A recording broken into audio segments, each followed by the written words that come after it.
অলসতাকে অনেকটা পিছনে ফেলে শীতের এই ছোট্ট বেলায় একটু বুদ্ধি কাটিয়ে সংসারের সমস্ত কাজগুলো একার হাতে ম্যানেজ করে নিলাম। নমস্কার বন্ধুরা, আমি অনু, হ্যাপি লাইফ উইথ অনুর আর একটা নতুন ব্লগে আপনাদের সকলকে মন থেকে জানাই অনেক অনেক স্বাগত।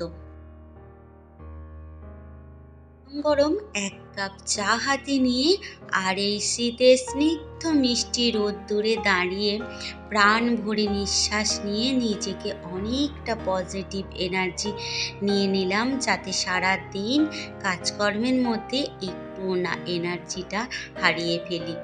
আর এই কাপটা সেই যে মেলাতে গিয়েছিলাম, দেখানো হয়নি যদিও, এই কাপটা কিনেছিলাম। কতকটা উডেন কালার যেমন হয় সেই ধরনের দেখতে, আমার ভীষণ পছন্দ হয়েছিল, তাই নিয়েছিলাম। কেমন লাগছে বলুন তো? আর এই মিষ্টি সকালে এই যে রোদ্দুরটার মধ্যে দাঁড়িয়ে চা খেতে যে কি ভীষণ ভালো লাগছে। আর চারিদিকে পরিবেশটা দেখুন, একটু হালকা কুয়াশাচ্ছন্ন, আর এই রোদ্দুরে এই মুগ্ধময় গ্রাম আমার ওই জন্যই ভীষণ প্রিয়। আর এই রোদ্দুরে বসে যদি একটুখানি চায়ে চুমুক দেওয়া যায়, সেটা তো বলে না সোনায় সোহাগা, সেই ধরনের হয়েছে আমার কাছে। আর এই যে চা খেতে খেতে আপনাদের সঙ্গে বকবক করে সারা দিনের কাজকর্ম নিয়ে হাজির হয়ে গেছি। আশা করি আজকেও আমার এই ছোট্ট ব্লগটা আপনাদের ভীষণ ভালো লাগবে। আর এই ফুলগুলোর কাছে চা খেতে যে আজকে কি ভালো লাগছিল, মনে হচ্ছিল যেন সারা দিন এখানেই দাঁড়িয়ে থাকি। কিন্তু সারা দিন এখানে তো দাঁড়িয়ে থাকলে হবে না। আর এই যে নিজেকেও একটু দেখিয়ে দিলাম যে কি ভালো লাগছে। তবে শুধু ভালো লাগলেই হবে না, অনেক কাজ বাকি আছে, সেগুলোও করে নেব। এমনি ঘরের সমস্ত কাজ হয়ে গিয়েছিল। আর এই যে এক ঝুড়ি আনাজ দেখছেন, এগুলো হচ্ছে আমার দিদি পাঠিয়েছে, মানে আমার জাততো দিদি। ওই যে মা ভর্তি ছিল যেখানে হসপিটালের পাশেই খানিকটা দূরেই দিদির বাড়ি, তো একবারটি গিয়েছিলাম স্নান খাওয়া করতে। তো দিদি দেখুন কত সবজি আমার সাথে পাঠিয়ে দিয়েছে। আর এগুলো কিন্তু গাছের গাছ পাকা টমেটো, আর সবগুলোই জমির সবজি যদিও নিজেদের। আর এখানে আজকে আমি করে নিচ্ছি বাঁধাকপির তরকারি। আজকে মটরশুঁটি গাজর এইসব যদিও ছিল না, বেলার দিকে সবজি এলে নেওয়া হতো, কিন্তু ভাবলাম যেটুখানি আছে ওইটুখানি দিয়ে রান্নাটা করে ফেলি। আর আলুটা আর বাঁধাকপিটা ভাপিয়ে রেখেছিলাম। আর একটু শিমগুলো না ভেজে নিলে খেতে একটু কেমন হয় বলে মশলার সঙ্গে ভালো করে শিমগুলো কষিয়ে নিলাম।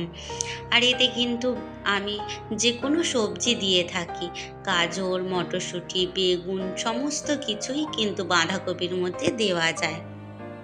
আর ভিডিওর এই পর্যায়ে এসে যদি কোনো অংশে ভিডিওটা ভালো লেগে থাকে, তাহলে প্লিজ চ্যানেলটা সাবস্ক্রাইব করে আমার পাশে থাকবেন আর একটা মিষ্টি কমেন্ট করবেন, যাতে অনেক অনেক উৎসাহিত পাই নতুন ভিডিও তৈরি করার। আর এই যে মাছ একটু করে নিয়েছিলাম। আর আপনাদের সকলকে মন থেকে জানাই অসংখ্য অসংখ্য ধন্যবাদ। আপনাদের দোয়া, প্রার্থনায় এবং ভালোবাসায় মা আজকে অনেকটাই সুস্থ, ডাক্তারের ছুটিও দিয়েছে। তো মা আজকে এই যে আমি এখন কথা বলছি, মা এখন বাড়িতেই আছে। আর এটা হলো আজকেরই দুপুরের ভিডিও আমি করেছিলাম, যেহেতু কাল আমাদের বাড়িতে লক্ষ্মী পুজো সংক্রান্তির। তো এখানে আমি গোলা দিয়েছিলাম, গোবর মাটি করে এই যে গোলা দিয়েছিলাম। বাইরের উঠান গোলা দিতে হয়, যেহেতু আমাদের বাড়ির ভেতরটা শান, সেইভাবে তো গোলা দেওয়া যায় না, ধুয়ে দিতে হয়। আর বাইরেটা যেহেতু মাটি আছে, তাই এখানটা গোলা দিয়েছিলাম। এরকম কি আপনারাও করেন? একটু কমেন্টে জানাবেন। আর এই হলো আমাদের বাড়ির চারিদিকের আশপাশের জঙ্গল, আমরা জঙ্গলেই থাকি। আর এইভাবেই একটু একটু করে সময়ের মধ্যে সমস্ত কাজগুলো একার হাতে গুছিয়ে নিলাম। আর বিকেলে চলে এসেছিলাম মাঠে। এই যে আপনাদের দাদাভাই পেঁয়াজ নিরোচ্ছিল, এখানে পেঁয়াজ রোয়া আছে। আর এখন যদিও ভালো বোঝা যাচ্ছে না, তো কিছুদিন পরে যখন পেঁয়াজগুলো বড় বড় হয়ে যাবে তখন দেখতে বেশ ভালো লাগবে, আর তখনও আপনাদের সঙ্গে শেয়ার করব। আর আলু গাছগুলো মোটামুটি ঠিক হয়েই এসেছে, সারা মাঠ দেখুন সবুজে ভরে গেছে। আরও আপনাদের জন্য কিছু আছে, কি বলুন তো, এই দেখুন আমার এই ছোট্ট ছোট্ট টমেটো গাছগুলোতে টমেটো এসে গেছে। কত সুন্দর ভালো লাগছে না? আর এই গাছগুলো যখন ধরা হয় না, একটা মিষ্টি সুগন্ধ বেরোয়, সেই সুগন্ধটা তো ভীষণই ভালো লাগে। আর আমি দেখছিলাম যে এইভাবে ছোট ছোট প্রায় প্রতিটা গাছেই টমেটো ধরে গেছে, তো সেটাও আপনাদের সঙ্গে শেয়ার করলাম। আর পরবর্তীকালে যখন পাকা হয়ে যাবে তখন তো শেয়ার করবই।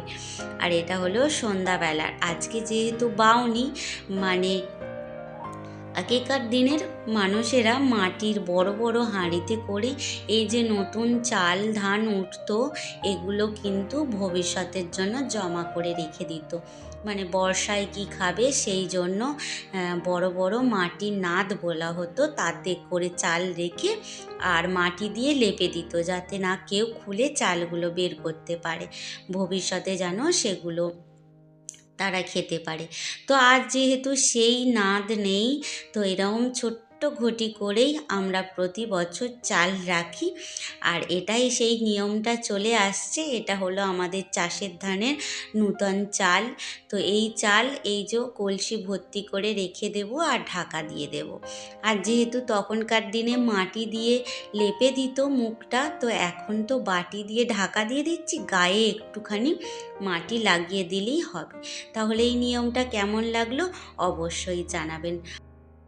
আপনাদেরও যদি এরকম সুন্দর নিয়ম থাকে অবশ্যই জানাবেন। তাহলে কেমন লাগলো, আজকের মতো আসি, দেখা হবে আবার, ভালো থাকবেন।